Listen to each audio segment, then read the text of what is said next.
next thing after permutations is what we have is called combinations. Again, feel free to pause the videos anytime to just kind of read without me interrupting you. But here I'm just going to go ahead and just talk and walk you through some of the ideals of what a combination is.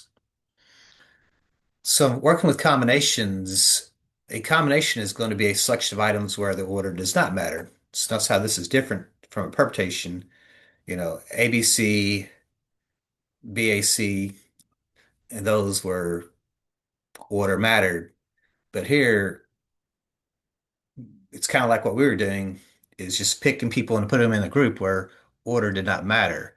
So a lot of stuff we were doing in the grouping, it didn't matter in which order they were chosen, as long as they were in the same group. So if rearranging the items does not create a new outcome, it's a combination, not a permutation. So as we're saying, choosing students A, B, and C for a committee is the same thing as CAB. Notice how these braces, that's actually the set of CAB. So this set and this set are the same, even though the students are in a different order, if you will.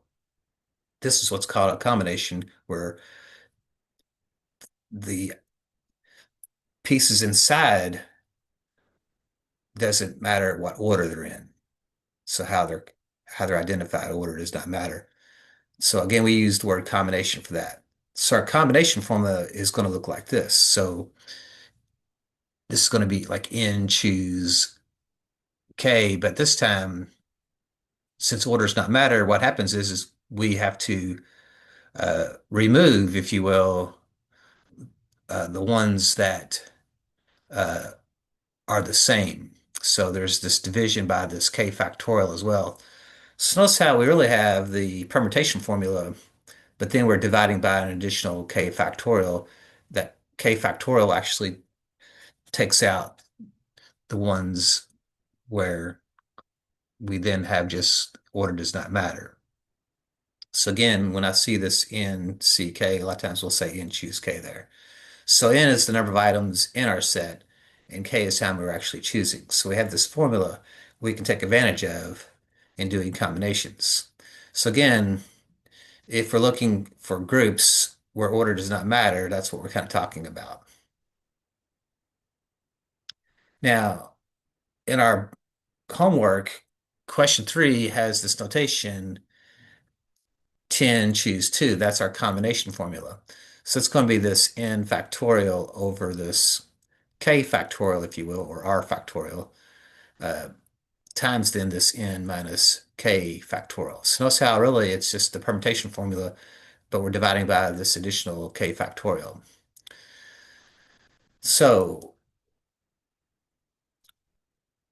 if I have 10 choose 2, we can put this 10 factorial here, and then the 2 factorial can go here, and then n minus k is going to be 10 minus 2, which is going to be 8 factorial here, if you will. Let me get rid of the parentheses. I really don't actually need the parentheses here if I do that. If I do some math in my head, then I can eliminate that and just simply say times then this 8 factorial. Notice how this math actually isn't that hard, because I could just go 10 times 9 times this 8 factorial over 2 factorial, which is really just 2 times then this 8 factorial. Notice that the 8 factorials divide out.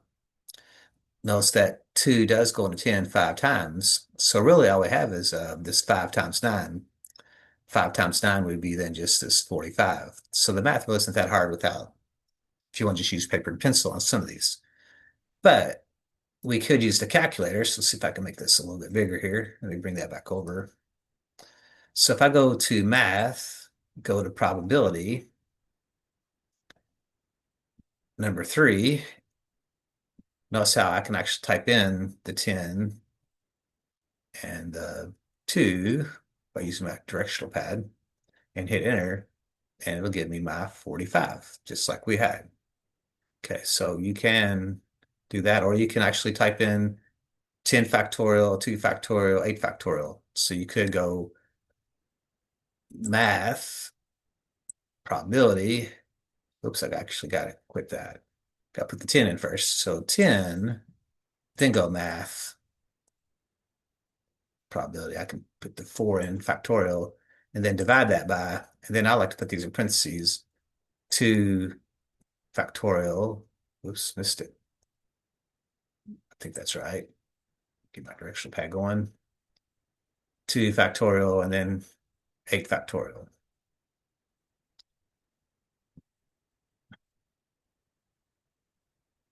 Close parenthesis.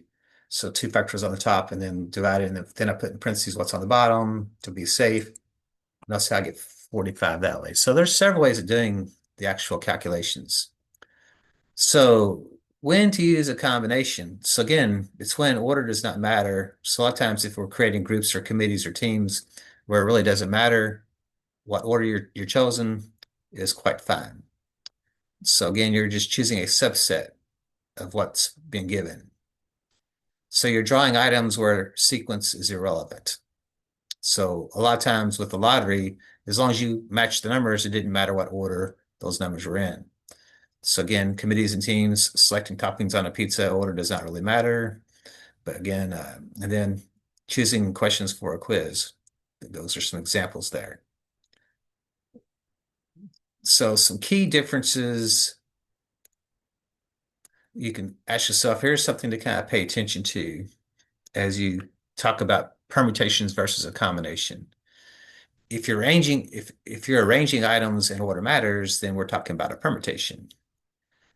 If we're selecting items in order does not matter, we call that a combination. Lineups or passwords, notice how order does matter a lot in a password. And also like a baseball lineup, that the order does matter there. You're being put in a specific order. We would call that a permutation. Again, committees, groups, and teams. If order does not matter, then we're going to be using the combination formula. So a quick trick here, permutation starts with a P, so position matters. So P for position. A combination, C for committee. So again, a committee, usually order does not matter. You're just on a committee. Okay, so we'll stop there with those definitions.